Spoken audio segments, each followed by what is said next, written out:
Most people believe that confidence comes before success, but what top salespeople learn very quickly is that, in fact, the opposite is true. So confidence is built through behavior, and it's long before you feel ready. So if you wait to feel confident before stepping forward in sales, you're basically waiting far too long. Now, what we're going to look at in this podcast is how you build confidence. Confidence is not something you're necessarily born with. Probably most of us aren't. But it is a skill you can work on like any other skill. So confidence isn't a personality trait. It's the result of taking action. It's about feeling fear, feeling discomfort, and then stepping through. And in fact, when we're starting to feel uncomfortable, that's a sign that we're getting close to the edge of our comfort zone. And if you listened to last week's podcast, I was talking about how sales careers stall. And one of the reasons that they stall is that we start feeling confident and we don't push ourselves anymore. And the reason for pushing out of your comfort zone is that once you start to push out, once you start to feel a bit of discomfort, you push through, you do something different, you ignore that fear and just carry on. Basically, your comfort zone gets much bigger. And this is how we build that confidence. This is how we become confident in pretty much any sales situation. And I know from my own experience, I started off like most people going into sales without very much confidence at all. I could imagine all sorts of questions I could be asked that I wouldn't know the answer to, and all sorts of ways I could mess up a meeting. So the important thing is to keep coming back and feeling that fear, but carrying on. So what we're going to do in this podcast is to look at perhaps where you're at right now, if you are feeling a lack of confidence about your sales abilities. And we're going to look at what you can do to learn to be confident, essentially. So confidence is really present at the beginning of a career leap. It shows up after you survive what you once thought you couldn't handle. And this is really important because the more we challenge ourselves, the more we realize we can handle. And basically how you see yourself drives your behavior much more than your emotions. So in other words, if you're feeling fear, that's fine. But how do you see yourself in that situation? So one of the questions that, let's say, lower performing salespeople will tend to ask is, do I feel ready? To which the answer is possibly no.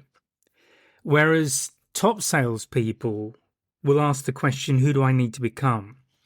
And I hope you recognize the difference in that, because that's a huge psychological shift. It's basically asking who they need to be to step up to that next level. And then we basically start becoming that person. So what I mean by that is that for every one of us selling and doing pretty much anything else, this is a much broader situation than just sales, but it's very pertinent to sales. We basically have two identities. We have our current self, who we are today, and that would be where our comfort zone is.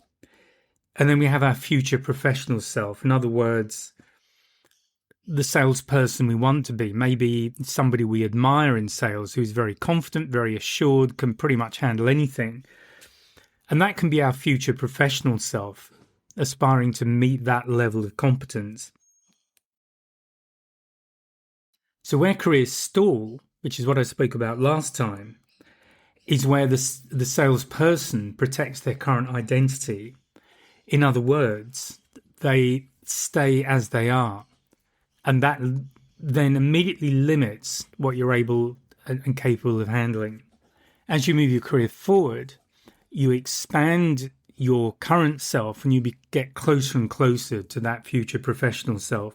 So what are examples of this? So this isn't just a theoretical podcast. The idea of this is to give you suggestions, at least, that you can look to implement. So one thing would be to speak to executives, so people at a much more senior level than you are currently dealing with. This might be C-suite people, CEOs, COOs, etc. It could involve challenging a buyer. It may be somebody who's demanding a discount or something else that isn't acceptable, and stepping up. Some salespeople I know will tend to fold as soon as something like that comes up because they're driven by a fear of losing the deal.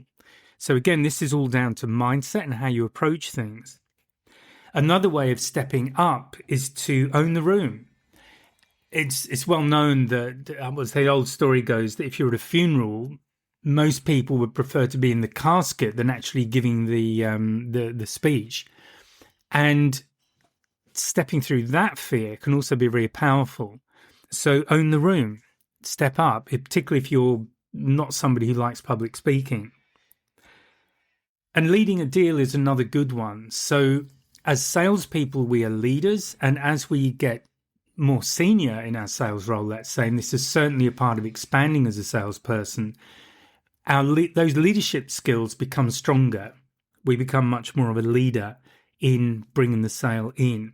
So these are just examples of how you can just try something different. And the sign that you are doing something beneficial is that you feel that discomfort, you feel that fear, you feel you're on the edge of your comfort zone and you're about to push through. So most hesitation that you feel is actually friction against the identity. It's fear of looking silly or somehow losing some status or whatever you've attached to your identity, your ego. So your career expands the moment your self-image does. So the moment you start stretching forward, that's when your career will go with it. And this is where you begin to get noticed. You feel more confident. Your ability to close deals grows as well. So let's look at 4 things that you can do straight away. The first one is to act before you get, let's call it emotional permission. In other words, average salespeople will wait until the discomfort has disappeared, whereas top salespeople will move while they're still feeling that discomfort. So they'll feel it but push through anyway. So what happens is you begin to learn that it's survivable if you push through, if you take action, if you do something that you're feeling either hesitant about or reluctant to do. Pushing through that and doing it does recalibrate your nervous system. And a way of thinking about this is that confidence is often just familiarity in disguise. So in other words, we feel confident when we're in situations that we're familiar with and we know that we can handle, and that's the vital part. So how do you know you can handle it? It's kind of like swimming. We can all read a book about swimming, but can we swim? Certainly not. For many of us, there are challenges when we learn to swim, but we push through and eventually we learn to swim. And it's exactly the same in your professional career, taking these steps. Now, the second thing you can do is to borrow belief. So the thing to remember here, particularly if you're early in your sales career, is that you don't need to be full of self-belief. That's not necessary. And probably the truth is for many of us, we don't have that self-belief anyway. There's imposter syndrome. There's feeling that we're going to get found out at some point, that we don't really know what we're doing, all that kind of stuff. So what you do need is enough borrowed belief just to step forward. So where do you get that from? Well, there are various sources that hopefully you've got access to. So one of them is mentors. There might be somebody, it might be a sales manager or a more senior person who's willing to work with you, give you feedback, just help you to get on the right track. It might also be a case of going out with a colleague. I did this when my first time in sales. I would go out with a colleague who'd been doing the same work for a couple of years, and I was just learning what they did. But one of the things I've always done in my career is to look at people who I regard as successful and just observe what they do. Look at the way they answer the telephone, for example, or the way they are with clients. How do they interact? How do they handle difficult conversations? All that kind of thing. So hopefully you have mentors around you that you can use. You may be lucky enough to have a manager who will give you mentoring, give you coaching, or you just, again, observe and watch how they handle situations and try implementing those techniques yourself. Proven frameworks are really helpful. So if you've had previous training and that you've been given frameworks that you can use, then always use those. They are very good starting out because they just give you points. They give you points of reference. You know that in theory, at least, this should work. So if something's going wrong, look at how you're applying the framework. And finally, you want to build that into repeatable processes.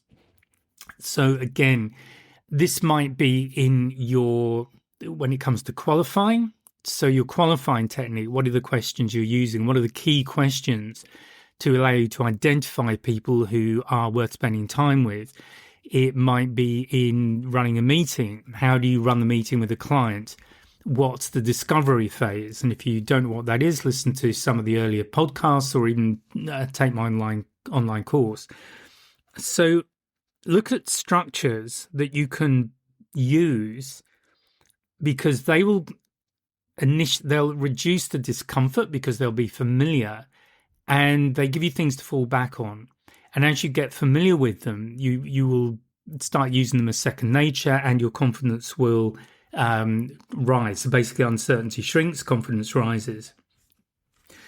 The next thing to do is redefine fear. So what do I mean by that? So what top sellers will tend to do, what top salespeople will tend to do, is just essentially reframe the fear. It's just to look at it in a different way. So not to see fear as a warning necessarily, but to see it as a signal of growth. I've spoken about how when we get to the edge of our comfort zone, there's always that discomfort, fear, call it what you like, but it's a signal to us that we're about to stretch ourselves. And again, this doesn't just apply to sales, it could be anywhere. So a way of thinking about this is if you're in a situation and you feel fearful about it, you feel discomfort, just think to yourself, there's probably career expansion on the other side of this. And that's the motivation to push through. And remember that every time you push through, you expand your comfort zone. And the really good thing about it is once you've been doing this a little while and you start to look back, you realize how far you've come, how things that today are not a big issue for you were actually a really big deal even just a month or two ago. And this just comes down to pushing through, using a system, learning each time, refining, and then carrying on. So another way of looking at this is to think of fear is often a map pointing towards your next professional level. So while you're feeling a little bit of discomfort and a little bit of fear from time to time, that's really healthy because it's telling you that you're continually expanding. And then the fourth thing is to just not get caught up in perfection. So I know some salespeople, and they're really reluctant to go and do anything until they feel they're perfect at it. But the truth is, first of all, perfection is very rare. It's definitely overrated. It kills early confidence because no one's perfect in sales. We all make mistakes. Some of us are slicker than others, and that's just through doing it a lot of times. As I've said, we build up that confidence, we get those habits, we have those phrases, whatever it is we're using that give us that sense of comfort, I guess. When we're with a client, we feel confident there. But being perfect is definitely not part of that. The other thing to remind yourselves about is that buyers definitely trust clarity and conviction far more than polish. And the other thing that any buyer will connect to is you as a person. We buy from people. We want to buy from people. We don't want to buy from a machine, usually, certainly not in face-to-face sales. So if you're completely perfect, that can actually come across as a little bit intimidating to some clients. So if you make a mistake, it doesn't matter. And I can remember several that I've made, and it was all fine. I never lost the deal because of it. If I made a mistake, I'd own up. You're just another person. At the end of it, you're just another person. So don't get hung up on perfectionism, because what perfectionism means in the reality of the meeting, is that you're thinking about yourself. And the big secret, I guess, when you're with a client is to be thinking about them. So make sure your focus is on them. If you find yourself, or if you catch yourself thinking about whether this was perfect or anything like that, that's a sign that you're now switching your focus back on yourself, and that's where we miss things. And this is another difference between top performing salespeople and the kind of average salesperson. So, what can we do to make sure that this confidence building becomes a cycle? So, there's a very simple sequence you can follow. And basically, it's just take action, first of all, particularly when you're feeling nervous, you're feeling unsure about things, take action. Recognize that you have survived. Look at the evidence, which is that you've survived, you've not lost your job, you've not blown the deal. That will build self-trust, and that again encourages you to take action again, and this time it will be larger action. So it's taking action, recognizing that you survived. There's the evidence that you've survived, and then that will build self-trust and hopefully encourage you to take bigger action. And just repeat that. This is definitely a rinse and repeat. And this is how some salespeople look naturally very confident. There's nothing natural about it. What they've done is they've built these habits to construct this confidence, the way they look to people. So the important thing to remember is that confidence is engineered through evidence. So when you've taken a step, and as I've said, if you survive, you haven't lost the deal, you move on, that's how you start to build up your confidence. So it's really important that you don't get hung up on any of these issues that I've spoken about. So what's the hidden career risk here? Because last time I spoke about stalled careers. When you apply pressure, do it intelligently, but do it now. Because the longer you delay, the harder it gets. And you know what happens when we start to put off taking a difficult decision? The old mind chatter starts going, and we start to really build up the fears subconsciously. So it becomes harder and harder the longer you leave it. So what avoidance will do, it compounds self-doubt. And remember that your peers and maybe your competitors who aren't letting themselves be held back, they're expanding. So what will happen is you'll begin to fall backwards. Your abilities will be less and less compared to other people. So this is about maintaining momentum in your career, which I spoke about last time. But confidence, self-confidence and momentum in career are really interwoven, because the more confident you feel, the more willing you are to take on more advanced sales, more complex sales, deal with more senior people, all the kinds of things I was talking about last time. So what it comes down to is that most confident problems are actually exposure problems. So the important thing is to just keep exposing yourself to these risks, to this expansion, as often as you can. Just get a hold of it and push forward. And even if you make that a thing to do for even a short period, to take one chance in a meeting or one a day, whatever works for you, but make sure you're implementing that and you're doing it. So just to round things up, you don't become confident and then take on bigger challenges. You take on bigger challenges and confidence will form around you. It will form around the person that you're becoming. And you're likely to have a lot of gulp moments where you're not quite sure if that was a good call or not. But it's really important that you have those, because that they will definitely serve you as you move your career forward. So act like the professional that you intend to become and do it long before it feels natural. And just one parting thought I will suggest here is other things to look at is how you dress, how you stand, how you walk. Because when you're looking at the person you want to be, and maybe there's a person you can visualize right now who seems to have attained what you want to attain, just look at it. Look at how they do that. How do they dress? I don't know the industry you're in, so there might be standards, there might not be, but look at things like dress, definitely how they stand, look into power poses, that kind of thing, and walk confidently, walk with energy. Even doing those things can just boost your energy and make you feel a little bit more confident. So you don't have to strut into somebody's office to have a meeting, but do what you can just so that your body language is positive, it's upright, and it's powerful in a subtle way. So I hope you found that useful. And Next time, we're going to look at 7 skills that predict sales success. So that will be on Monday, and I hope to see you then. Bye for now. If you found this podcast useful and hopefully it's got you thinking, please sign up to my mailing list. There's a link in the description where you can just sign up and I'll keep you informed of what's going on. There's also a link to a free 1-hour webinar. It's an on-demand webinar and I'll take you through 3 things you can do right now to improve your sales confidence, and that includes handling objections and closing the sale. So please check out the links and please join the mailing list, and I'll speak to you next time.